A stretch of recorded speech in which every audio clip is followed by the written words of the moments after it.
Good morning, this is Airpost Creations 2021. This is my Shaman Oracle reading for this week. Today I will read for Aries, Taurus, Gemini and Cancer. And this reading here is for Cancer. Welcome Cancer. I have not used the Wild Unknown Archetypes deck for a while. So today we use that deck. And the card that came out for you is the Forest. And the forest is the woods, is the thicket, and is also the jungle.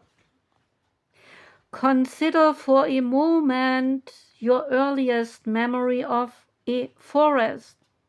It is likely it includes all the mythic dynamics of this archetypal space. A little fear, a little enchantment, perhaps losing your way even, perhaps discovering a secret mystical treasure right in the midst of a forest. Such is the magic of the forest. It requires first that you enter that forest and then that you get lost within it. You may think there is a pathway to lead you straight through, but soon enough you will be on what is known as the pathless path. There are tricksters in the forest, there is dense foliage, and there is entanglement. But equally represented are the glimmers of some fairy lights and friends among the trees. You are on an adventure now, and there is no turning back. So embrace the dim light and the moving shadows, whether literal or imaginal. Get in the forest and get lost in order to be found again. The hunter archetype, the maiden archetype and the crone archetype, as well as the shaman archetype, they make regular appearances in a forest. So then if you get out of this forest without feeling lost, you were only in a little grove of trees. The great archetypal forest is requiring of you to spend at least one night there, being frightened for your life. The Sacred Sites Oracle card is coming up next. The deck is on top of the archetypes. And you take a journey to Rapa Nui, which is the southeastern Pacific Ocean. Rapa Nui, also known as the Easter Islands, can be viewed as the ultimate lesson for humanity. Overexploitation of the island's resources, spiritual pride and hunger for power resulted in environmental exhaustion and in social collapse by the time of the Europeans' arrival in 1722. So this is just one interpretation of the history of this sacred place, but such prioritizing of man's activities over environmental sustainability continues worldwide to this day. The card depicts one of the petroglyphs in which the island abounds, used as totems or to mark a territory, and the right word is that a card depicts one of the petroglyphs, which are totems to mark some territory. The power symbol belongs to the Tangata Manu, the birdman cult, of which the creator god and fertility deity Mi'kmaq was the principal god. And in later years, young men, they were sent annually to retrieve the first egg of the Suti term, to bestow great honor on the victorious chieftain and its clan, and win the favor of the ancestors and gods, in the hope that this would improve their chances of survival on this island. In the past, ask, have I put my own needs before the care of my community or the environment? It is never too late to be a good steward of the earth, so act now. The card depicts the great Moai statues which once virtually encircled this island. They were erected at a huge cost in terms of labor and of resources, the food and water for workers, the trees needed to maneuver the statues into place. They were a tribute to the deified ancestors, not deified. They were a tribute to the deified ancestors, who it was believed would in turn then provide everything that a living there needed: luck, health, fertility of land and of animals, and a better position in the spirit world. Other theories, they speak of the influence of some red-haired seafarers who gifted the ancestors technological and navigational knowledge as early as 10,000 BCE. 10,000 BCE. Whatever the truth of these tales, the message to you today is the same. Respect your past, but do not lose the sight of the here and the now. And similarly, do not accept a lesser life now in the belief it will be better in the future, because that is never guaranteed. In their royal headdresses, the great deities Tangaroa, god of the sea, and Rongo, god of the harvest and of peace, they are seen here watching over the people. As representatives of the natural world, they ask you to consider a life path that is more in tune with nature, so the natural environment can continue to nourish you.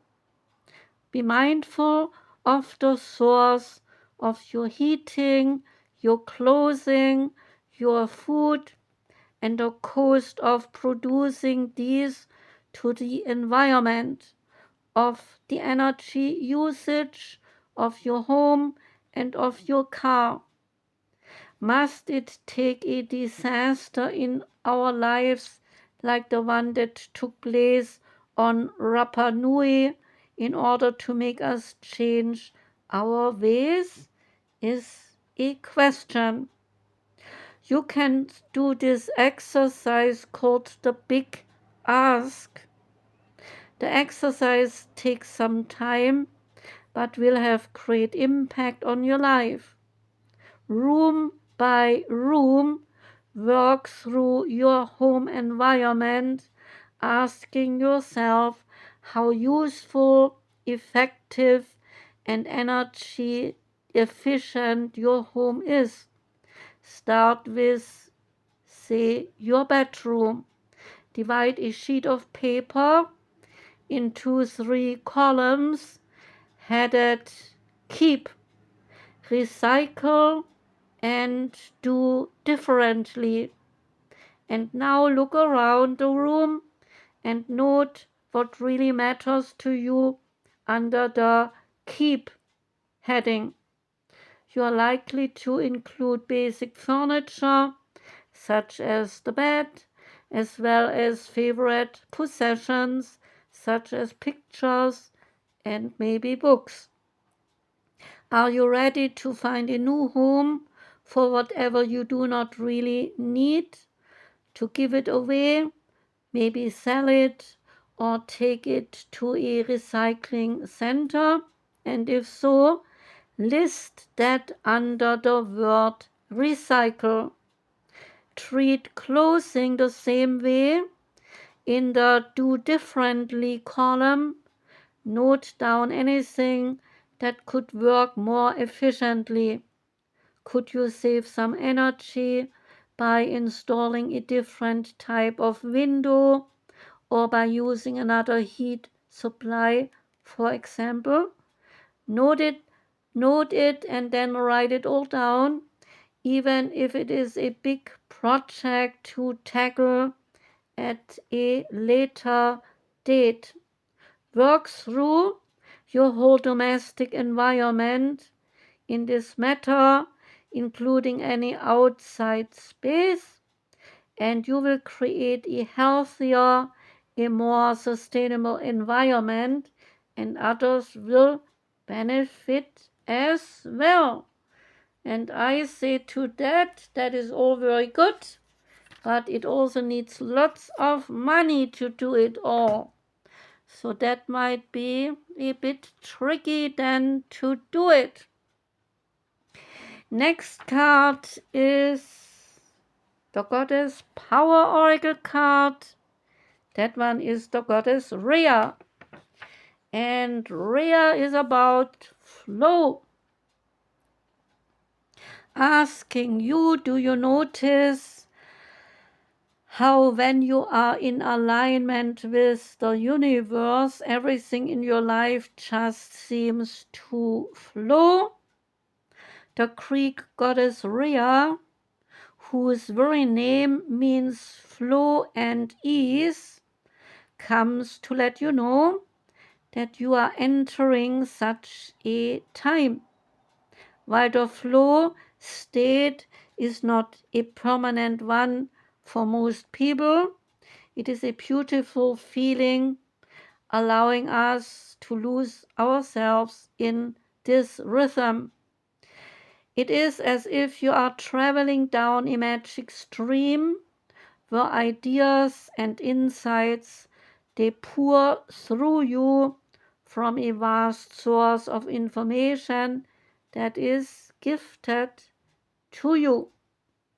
The way to make sure that you remain in this beautiful energy as long as you can is by observing your life with a relaxed attention, listening to the guidance presented to you as you move forward without any restraint or any fixed ideas. You can enter a flow state anytime you are willing to release your expectations. It requires trust, and the goddess Rhea makes sure your boat will never capsize as you move through a slow stream to a rapid river. Sometimes you may find yourself in a stagnant state where nothing seems to be moving. So the flow between you and the universe is a bit blocked, and this can happen when you fear that your desires will not be met, and also when things are moving quickly and seemingly in a different direction from what you expected. The goddess Rhea reminds you that when you trust the flow of life, you will find an opportunity to flow around any bend that you have not discovered yet. Her alignment task for you is to let go of the branch and allow yourself to be carried on the river of your life into the parts of the river that you have not yet traveled through, that you have not yet traveled through. And she will make sure that although you will experience some unfamiliar and unexpected things, releasing the form of it all will only result in the discovery of magic and of miracles. So let go and allow the flow to do the rest, and you will be amazed at how effortless your life becomes. Now comes the Chakra Wisdom Oracle card. Out for you came the card Impartiality. The card is gray or is neutral and relates to the seventh chakra, which is the crown chakra. And the Impartiality card is about Bahana Beige, saying I quietly listen, allowing you to color your own palette. The legend here is that Bahana is a wise dictator from the town of Beige, but she is known for settling disputes in fairly ways. And one day, two neighbors, they were arguing about what color to paint their fence. So Bahana gave each of them a can of paint and instructed them to paint their side of the fence in a color that the other neighbor likes. She knows that when they can color their world in the love of their neighbor's eyes, then they will understand and accept one another better. So take an impartial look at your situation is the message. The action here is to listen and to observe. Ask yourself, if I step back from my present situation, what do I see? And can I be neutral?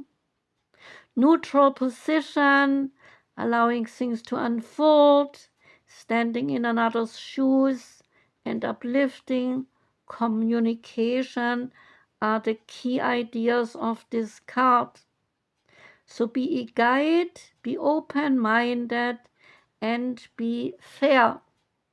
You can do this meditation as a kind of mist is forming. Take a few deep breaths because Bahana Beige beckons you into this mist or fog. And when you are ready, then allow her energy and knowledge into your life. If something happens, then allow it to happen, but you are to follow, not to lead. Nothingness is the goal here. So open your eyes when you are ready and then thank Bahana Beige for reminding you to be with yourself. The energy oracle card for you is appreciation, and you are choosing gratitude. The card shows a woman holding a single rose, and she enjoys the scent of the rose and the beauty of this single blossom. Yet around and behind her are bramble bushes. She could be focusing on these bushes and be worried that she might get caught up in their prickly branches of difficulty. But instead, she is pausing to experience the blessing of this single flower. The sun is breaking through the clouds, shining on her choice and on the tiny buds, waiting to open up. The card is telling you that you have much to be grateful for, and like the flowering bush behind the woman on the card, there is more to come than you cannot yet see. So congratulate yourself for every moment that you choose appreciation. This decision shifts your consciousness from the lack of values and is guaranteed to bring more worth and more richness of life to you. You can say this affirmation: I choose to see and to appreciate the beauty and the value around me. I increase my gratitude every day, and I am attracting even more to be grateful for. And the last card is the Nature's Whispers Oracle card. Out came trust your own understanding. The information that you are receiving is reliable and is accurate. So look deeply into the situation before making any commitments. You have the foresight and the ability to discern that there is more here than meets the eye. Everything will be revealed in the appropriate time. So do not feel the need to prove yourself. Be patient and allow things to unfold in their own terms, and trust in your own observations and in your own knowledge, because they hold your truth. That was the reading for you, Cancer. I thank you very much for listening. Wishing you a beautiful day and a beautiful week. I'm sending lots of love out to you. Take care and goodbye.